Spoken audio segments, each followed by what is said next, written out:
नमस्कार, मी विजय भाऊ. इथे करो या मरोची परिस्थिती निर्माण झालेली आहे. बॉस, मागे हटण्याचा तर लांब लांब पर्यंत विषयच दिसत नाहीये.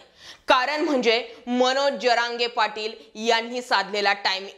आता जरांगे पाटलांकडे ऐकल्याशिवाय सरकारकडे कुठलाही पर्याय शिल्लक नाही. रात्रीचे 3 वाजलेले.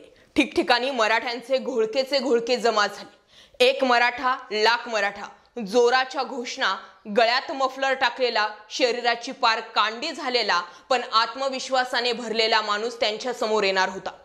आपल्यासाठी एकत्रित आलात, उशीर झाला म्हणून माफी मागतो म्हणताच मराठे म्हणाले, माफी नाही पाटील, रात्रीचा अख्खा दिवस होऊ द्या, पण आता एकच विषय, मराठा आरक्षण. नेमकं घडलंय का?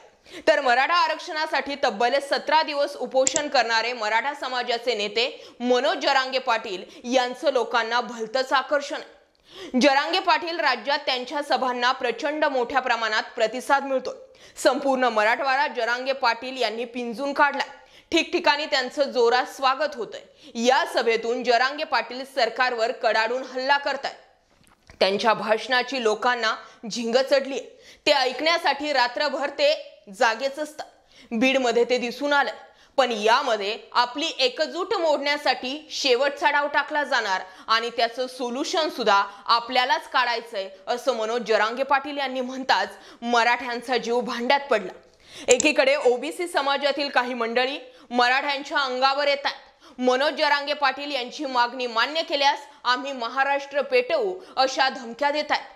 तर दुसरीकडे मनोज जरांगे पाटील यांचं ऐकलं नाही तर मराठा मतदारांचा मोठा फटका सरकारला बसणार आहे. इतकंच काय, तर राष्ट्रवादी आणि शिवसेना फोडून जितकी वोट बँक तयार करण्याचा प्लॅन भाजपचा होता तो सुद्धा फसतोय. आणि त्याला सुद्धा 2 कारणं आहेत. त्यातील एक म्हणजे अजित पवार आणि दुसरे म्हणजे एकनाथ शिंदे. दोघेही मराठा नेते आहेत. दोघांकडेही मराठा आमदारांचे संख्याबळ जास्त आहे. दुसरं कारण म्हणजे टायमिंग.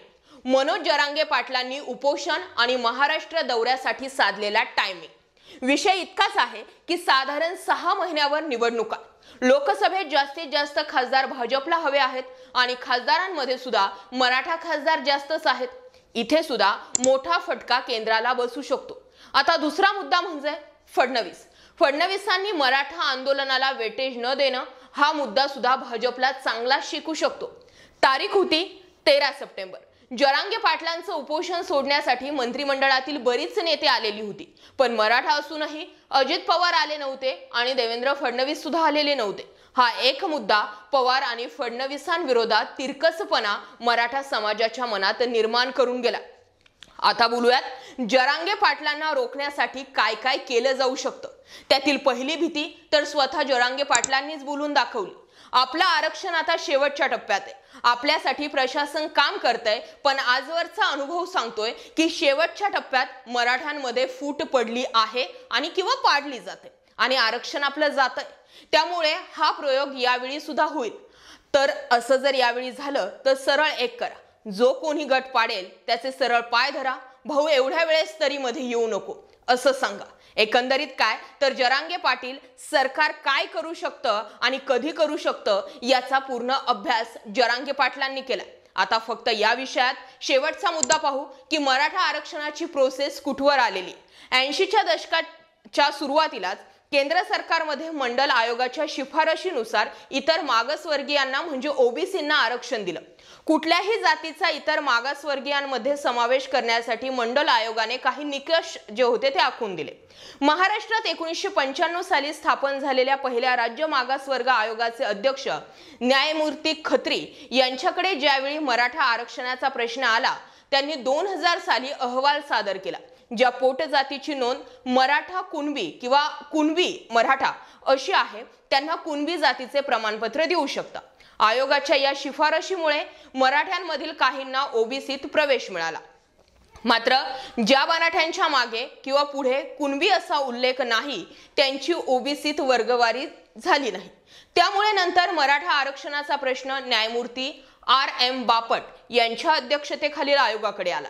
न्यायमूर्ती बापट आयोगाने राज्यभरात सर्वेक्षण करून 2008 साली अहवाल सादर केला. मराठा समाजाला इतर मागासवर्गीयात समाविष्ट करण्यास या आयोगाने नकार दिला. मराठा आरक्षणाची मागणी पहिल्यांदा 1981च्या सुमारास झाली। 2014च्या विधानसभा निवडणुका जसजशा जवळ येऊ लागल्या तसतसा मराठा आरक्षणाचा विषय वेगाने पुढे आला। आघाडी सरकारनं 21 मार्च 2013 साली माजी मुख्यमंत्री आणि तत्कालीन उद्योग मंत्री नारायण राणे यांच्या अध्यक्षतेखाली मराठा समाजाच्या आरक्षणाच्या मागणीवर विचार करण्यासाठी समिती स्थापन केली। आता राणे सुद्धा या ठिकाणी मराठाच होते।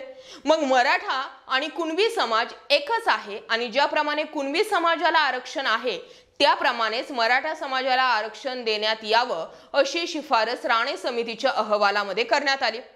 मग पुढे जाऊन 2014 साली मराठा समाजाला आरक्षण मंजूर होताच या निर्णयाला माहिती अधिकार कार्यकर्ते केतन तिरोडकर आणि इतरांनी मुंबई हायकोर्टामध्ये आव्हान दिलं आणि पुढे हे आरक्षण टिकलं नाही।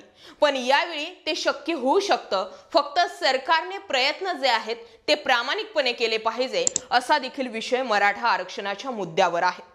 मनोज जरांगे पाटलांच्या माध्यमातून एक खूप मोठी मराठा ताकद जी आहे ती महाराष्ट्रामध्ये सक्रिय झालेली आहे आणि त्यामध्ये ओबीसी नेत्यांचे येणारे बेताल वक्तव्य, जर मनोज जरांगे पाटलांची मागणी मान्य झाली तर आम्ही महाराष्ट्र पेटवू, त्यांची मागणी मान्य होता कामा नये, ओबीसी मध्ये त्यांना आरक्षण, यासाठी जे काही बेताल वक्तव्य नेते मंडळी किंवा काही कार्यकर्ते करतायत यामुळे ओबीसी विरुद्ध मराठा असा संघर्ष सुद्धा उदयास येऊ शकतो। पण मुद्दा इतकाच आहे की पुढच्या 6 महिन्यांवरती इलेक्शन येऊन ठेपलेला आहे। जर तुम्ही मान्य करून चालता की महाराष्ट्रामध्ये मराठा समाजाची टक्केवारी जास्त आहे तर त्यांना त्यांची वोट बँक सुद्धा सेव्हिंग करणं गरजेचं आहे आणि असं करण्यासाठी मराठा समाजाने एकजूट होणं खूप गरजेचं आहे। जर मराठा समाजाने ठराविक पक्ष, ठराविक आमदार, ठराविक खासदार जर तुम्हाला आरक्षण मिळालं नाही म्हणून जर बॉयकॉट केला तर मात्र तुम्हाला याचं फलित लवकरात लवकर मिळू शकतं असं देखील जाणकार सांगतात। असो, मनोज जरांगे पाटलांनी 14 ऑक्टोबरला 100 एकर फुल करण्याच्या तयारीला मराठ्यांना सांगितलेलं आहे। तुमची तयारी आहे का? मनोज जरांगे पाटलांसाठी तुम्ही किती काळ तग धरू शकता, किती काळ त्यांच्या पाठीशी उभे राहणार आहात? कमेंट करायला विसरू नका। मुद्दा आणि विषय आवडला असेल तर जास्तीत जास्त लोकांपर्यंत जरूर शेअर करा। जय महाराष्ट्र पब्लिक।